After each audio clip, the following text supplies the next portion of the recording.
गृह विभाग से पहले ही निर्देश मिले हुए हैं।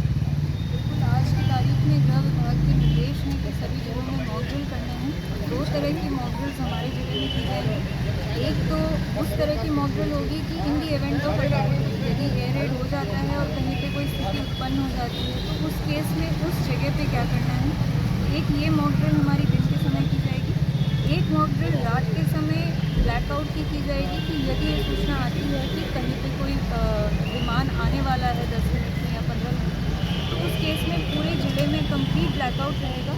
लोगों को ही ध्यान रखना पड़ेगा कि जैसे ही हमारे सायरन की आवाज़ आती है तो अपने घरों के अंदर जाते हुए सभी लाइट्स को ऑफ कर देना है। हर तरह की लाइट ऑफ रखनी है, उसमें अपने मोबाइल की लाइट, मोमबत्ती, माचिस, इस तरह की लाइट्स को भी ऑफ रखना है। घर के बाहर की सभी लाइट्स ऑफ रखनी है। यदि गाड़ियों में है तो गाड़ी को साइड में करके हेडलाइट्स ऑफ रख लेनी है। तो इस तरह के निर्देश हमारे ब्लैकआउट के मॉक ड्रिल के लिए हमने दिए हैं। प्रशासन की तरफ से भी हम अपनी जो स्ट्रीट लाइट्स हैं, बसेस की लाइट्स हैं, पेट्रोल पंप की लाइट्स हैं और बाकी जितनी भी लाइट हैं, हम उन लाइट्स को बंद करवाएंगे।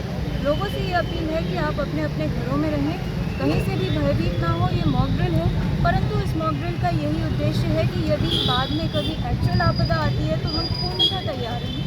और उस तैयारी का पहला पहलू यही है कि जैसे ही सायरन की आवाज़ रात को आती है तो अंदर घुस के सभी लाइट्स ऑफ कर दें। ज़िले में कितनी जगह सायरन लगाए गए हैं, क्या व्यवस्था रहने वाली है मॉक ड्रिल से पहले की? देखिए, हमारे ज़िले में जो भी उपलब्ध सायरन थे वो हमने नगर पालिका क्षेत्रों में डिप्यूट कर दिए हैं, जिससे नगर पालिका क्षेत्र में वो सायरन बज पाए। परंतु चूँकि पूरे ज़िले में हर जगह सायरन की अभी उपलब्धता नहीं है, तो सायरन की आवाज़ जो है वो हमने हर पंचायत तक, उनके जो लाउड स्पीकर्स हैं, स्कूल के पीए सिस्टम्स हैं, पंचायत की गाड़ियाँ हैं या कोई मुख्य स्थल हैं, तो उनके लाउड स्पीकर्स तक हमने अलग अलग तरह की जो आवाज़ें हैं, दो तरह की आवाज़ें होती हैं। एक तो एयर रेड आने वाला है वो आवाज़ है, और एयर रेड ख़त्म हो चुका है और स्थिति सामान्य है वो आवाज़ है। तो ये दोनों ऑडियो क्लिप्स हमने सर्कुलेट कर दिए हैं।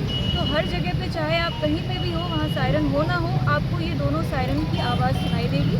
आपसे यही अपील है कि जो पहले सायरन की आवाज़ है, जो रुक रुक के आती है, बढ़ती है, कम होती है, वो आवाज़ सुनाई दे तो आप घरों के अंदर चले जाएं। यदि दिन का समय है तो घरों के अंदर जाएं, अगर रात का समय है तो घरों के अंदर जाके लाइट ऑफ कर दें, और अगर गाड़ी में है तो गाड़ी को साइड में रख दें। और जब दूसरी सायरन की आवाज़ आती है जो कि बिल्कुल हाई टोन पे कंटिन्यूअस चलती है 1 मिनट तक, तब समझ जाएं कि स्थिति सामान्य हो गई है और तब आप वापस से नॉर्मल हो सकते हैं। शांति को लेकर लोगों से किस तरह की अपील करना चाहेंगे? लोगों से मेरी यही अपील है कि ये जो इतनी तैयारी की जा रही है, जो भारत सरकार के द्वारा पहले से ही काफ़ी बृहद रूप से तैयारी की जा रही थी, उसका यही कारण था कि आगे कोई भी स्थिति उत्पन्न होती है तो उसमें लोगों के ऊपर कोई भी हानि ना हो, ना कोई भ्रांतियाँ फैले, ना कोई आशंका हो।